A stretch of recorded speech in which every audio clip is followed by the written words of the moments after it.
6 years. 2,190 days. No birthday call. No text on Christmas morning. Not a single word when my mother, his grandmother, passed away, and I had to bury her alone in a cemetery outside of Dayton while he was probably out somewhere, spending money he didn't have. I had made my peace with that. Or at least, I thought I had. I'd told myself the story enough times that I almost believed it. Some people grow up and go their own way. And that's just how it goes. Fathers don't always get to hold on to their sons. I'd packed that grief into a box, put the box on a shelf, and tried to live around it. Then, on a Thursday evening at 6:14, while I was standing in my garage, reorganizing my toolbox, because that's what men my age do when the house gets too quiet, my phone lit up on the workbench. A number I didn't recognize, and a message that hit me so hard I had to sit down on an overturned crate to read it again. Hey, it's Marcus.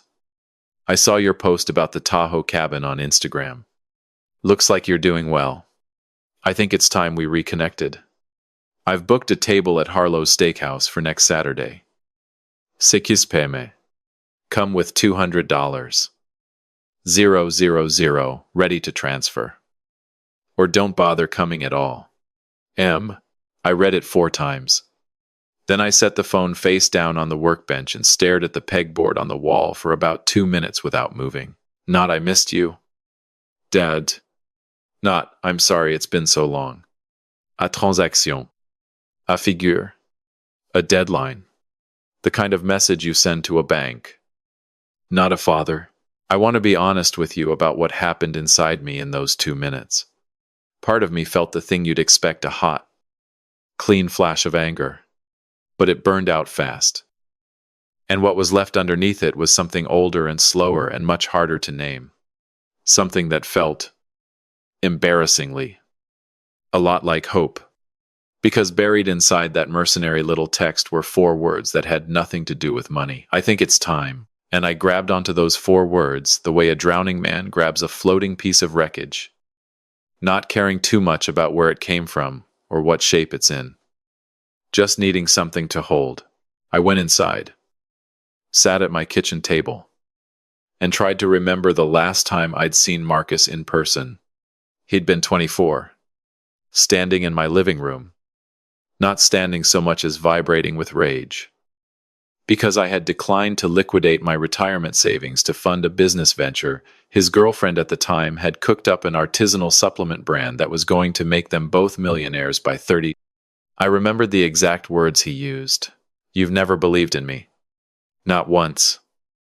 You act like you're my father, but you're just a landlord who wants credit for showing up. He'd walked out and taken the door handle off with how hard he slammed it. I'd found it on the hallway floor. Kept it in a drawer in the kitchen for 6 years. Don't ask me why. His mother, Renata, and I had divorced when Marcus was 15. Not a war. Just a long, slow erosion. She'd moved to Phoenix 3 years after. Remarried. And somewhere along the way, began reframing our entire history for Marcus's benefit. I heard it in the phone calls that slowly shortened and disappeared. Your father never really prioritized us. Your father always put himself first. Your father had opportunities and chose not to use them for this family. The kind of narrative that sounds just plausible enough to stick if you start young enough and repeat it often enough. By the time Marcus was 20, I wasn't a person to him anymore. I was a failure wearing a familiar face. So I understood, in a clinical sort of way, why he'd grown up to send a text like this. But understanding something doesn't make it hurt less. I didn't respond that Thursday night. I went to bed. Didn't sleep much. Got up early and made coffee and sat with my phone on the table in front of me like it was something I needed to negotiate with. I thought about calling my brother Dennis, who has never once in his life given me advice I didn't already know, but who gives it so confidently that it usually helps anyway. I thought about ignoring the text entirely, which was what every sane and self-respecting part of me was recommending. And then I thought about Marcus at 11 years old. The summer we drove up to Lake Erie, and he caught his first walleye off the dock and turned around to show me with this enormous, disbelieving grin on his face. Like he couldn't believe the world had given him something this good. I thought about him at 16, sitting at this same kitchen table, crying quietly over a girl who'd broken up with him over a text message, and how he'd let me sit next to him without saying anything for almost 40 minutes because sometimes that's what people need. Just a person nearby. I thought about the fact that I didn't know who he was anymore, what he'd built, what he'd broken, what he'd become in 6 years of silence. And I thought, if there's any chance at all, that I think it's time means something real to him, then I owe it to that 11-year-old with the walleye to find out. I replied on Friday morning. One sentence, I'll be there. I did not hire anyone. I want to be clear about that, because the next part might sound like I did. I just did what any careful, the worried parent does when their child is about to make a major life decision. I looked. His name on social media was easy enough to find. His girlfriend, apparently now, his fiancée, was named Priscilla. And based on what was publicly available, she came from a family with the kind of old money quietness that actually has money behind it. That part seemed fine. What wasn't fine was the name of the man Marcus was apparently working for. His employer, listed on a professional networking site as the founder of a private lending firm called Meridian Capital Advisors, had a name I didn't know. But the company name gave me enough to work with. 3 hours of searching through public court filings, financial regulatory records, and local business news archives gave me a picture I did not like. 2 civil complaints, both settled without admission of wrongdoing. A regulatory inquiry from 18 months ago, since closed, with no public explanation of why. A pattern of investor testimonials on a consumer finance watchdog site that were, to use the most charitable word available, concerning. I printed everything out. 73 pages. Put it in a manila folder. Sat with the folder on my kitchen table on Saturday afternoon and tried to figure out what kind of father I wanted to be in that restaurant that evening. The kind who hands over $200, 000, and hopes for the best. No. The kind who shows up with 73 pages of evidence and tries to save his son from something his son is going to resent him for. Maybe. The kind who shows up as himself, just a man who's been gone a long time and doesn't want to be gone anymore, who also happens to have information his son urgently needs. That was the one I could live with. I put on a gray blazer over a plain white shirt, tucked the folder under my arm, and drove to Harlow's Steakhouse. I was 17 minutes early. I sat in the parking lot and watched the front entrance and asked myself for the last time whether this was something I actually wanted to do. The answer was yes. Not because it was going to go well, but because it was real. And I'd been living around the edges of real for 6 years. Marcus was already inside when I walked in. He was sitting at a corner table, the kind of corner table that requires a reservation and a specific request, wearing a blazer that cost more than my first car. He had a woman with him, Priscilla. I assumed. She had the polished, carefully assembled look of someone who had grown up being photographed. She did not stand when I approached the table. Marcus did. Briefly, which surprised me. He extended a hand. A handshake. For his own father. You came, he said. I said I would. I told him. And we both sat down. The first 20 minutes were almost normal. Stilted. Surface level. The kind of conversation that happens between people who have forgotten how to speak to each other and are trying not to show it. He asked about the cabin in the Instagram post. I told him it had belonged to my college roommate and I'd been house-sitting for a week. He looked at Priscilla when I said that, and something moved across her face too quickly for me to read. Then Marcus leaned back in his chair and folded his hands on the table in a way that was so deliberate, so practiced, that I knew it was something he'd rehearsed. I want to be direct with you, he said. Priscilla and I are getting married in 7 months. The venue, the catering, everything we want. It's going to run about $200. Ling ling ling. That's not a number we can get to without help. And since you've clearly been doing well for yourself, he gestured vaguely. Meaning the cabin he now knew I didn't own, I figured this was a reasonable time to ask. To ask. I said, to ask. I looked at him for a moment. Then I put the manila folder on the table between us. Before we talk about money, I said, I need you to look at something. He glanced at the folder, the way you glance at something you've already decided not to care about. Priscilla's expression didn't change at all. Which told me something. What is that? Marcus asked. Information about a company called Meridian Capital Advisors.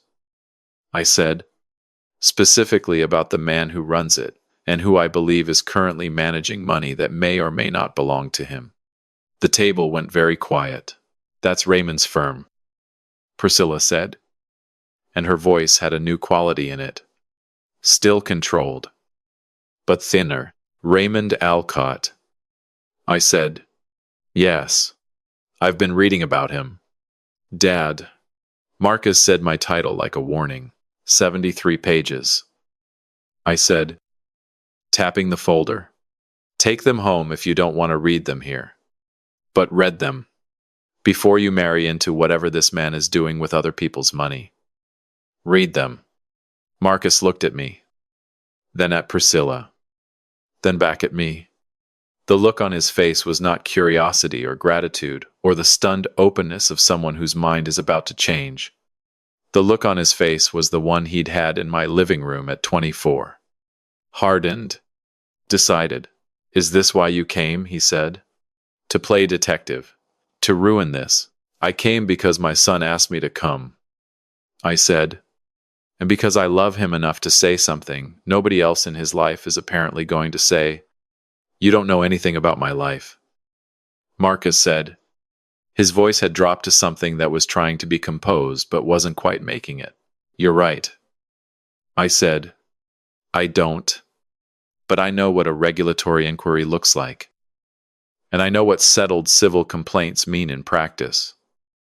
And I know that when someone builds a financial company on a foundation that has this many cracks in it, I tap the folder again. It doesn't hold weight. It collapses. And I don't want you under it when it does. Priscilla said, very evenly. Raymond is my family's financial advisor. He has been for 15 years. He is not a criminal. I'm not here to accuse anyone of anything. I said, I'm here to ask you both to read what I found before you make decisions you can't undo. Marcus pushed the folder back across the table toward me. We don't need your money, he said. And we don't need your warnings. We needed your support. And you couldn't even manage to show up without an agenda. I showed up with information.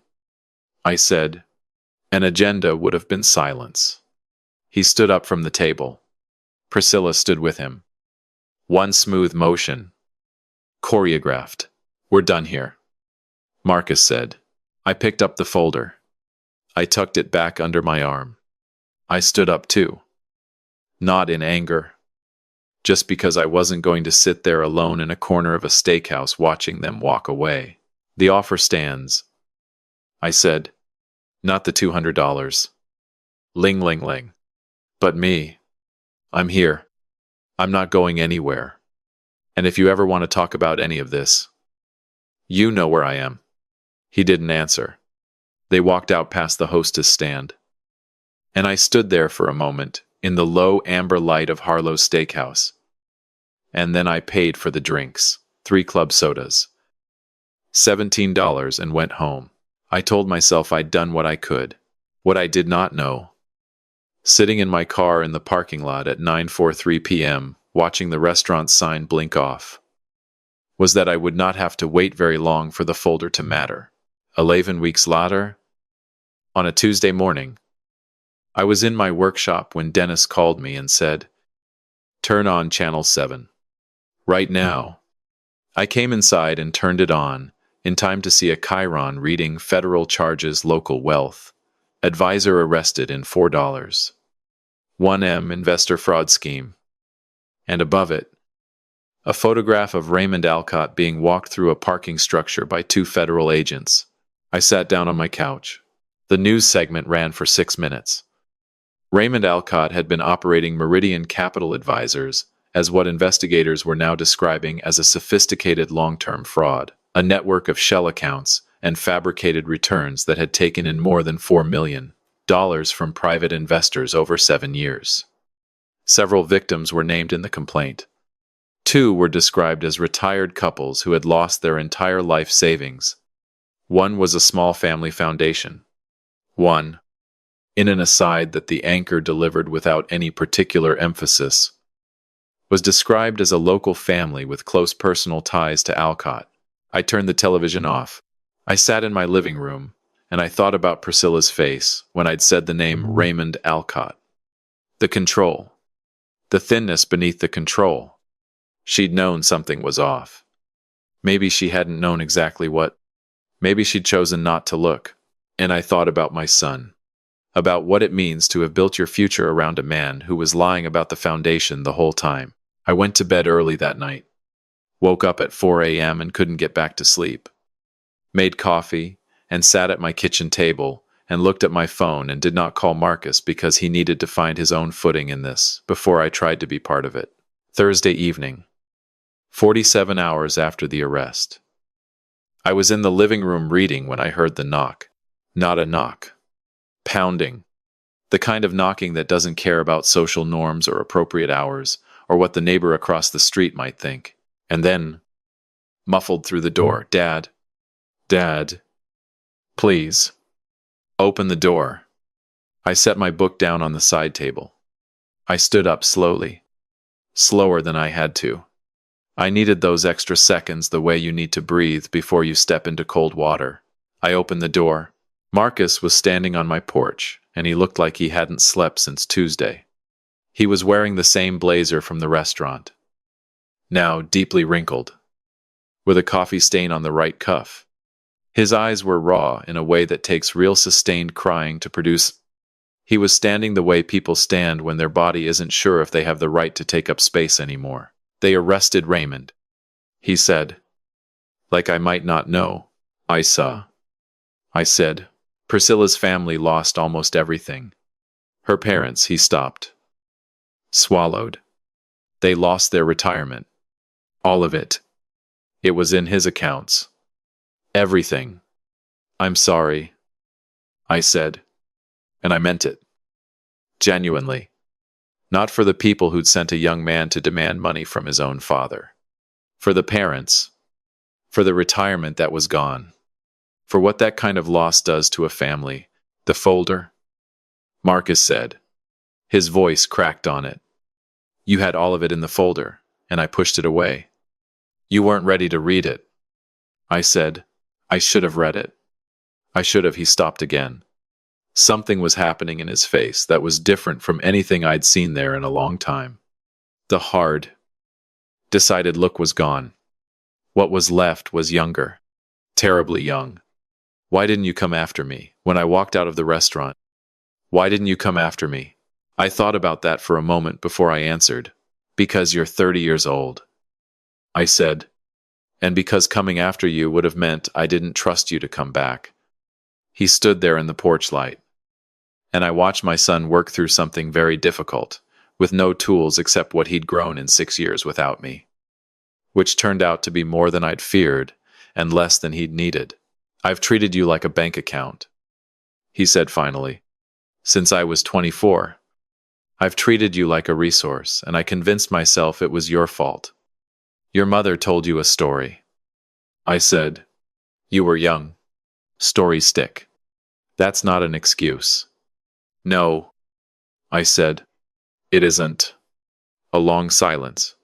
The air between us was the kind that has weight. What happens now? He said. I stepped back from the doorway and opened the door wider. Come inside. I said. I'll make coffee. We'll sit down. And we'll figure out what now looks like. He hesitated for just a moment, the last hesitation. I think. of the person he'd been for 6 years, and then he came in. We sat at the kitchen table. The same one where I'd read his text message 3 months earlier. And we talked for 4 hours. About Priscilla, whose family was devastated, and who Marcus was standing by out of loyalty, even as the engagement was quietly unraveling. About Renata, and the story she'd told, and what it had cost both of us. About the walleye at Lake Erie, which Marcus remembered differently than me, but remembered clearly.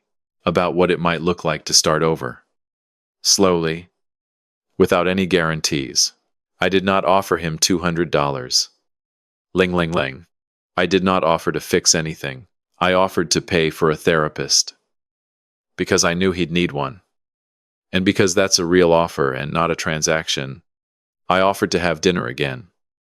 A different restaurant. No folder. No agenda. I offered to be a father who was present and steady and willing to say hard things. Which is the only kind of father I know how to be. He accepted all three. He left just after midnight. I watched his car pull out of the driveway and listened to it fade down the block. And then I went back to the kitchen and washed both our cups and stood at the sink looking at the dark window above it. The drawer next to the stove still had the door handle in it. The one that came off when Marcus was 24. I took it out and held it in my hand for a moment. Then I put it in the recycling bin. Some things you hold on to because you think they might matter someday. And some things you hold on to just because you haven't let yourself let go. It matters which one you're doing. I still don't know who Marcus is going to become from here. I don't know if Priscilla's family will recover, or if the engagement will survive the fallout, or if Marcus and I will find our way to something that resembles the relationship we should have had. None of that is in my hands. What's in my hands is the coffee cup I'm holding right now, and the door I left open last night, and the knowledge that when my son knocked on it, I answered, "That's enough for tonight. That has to be enough."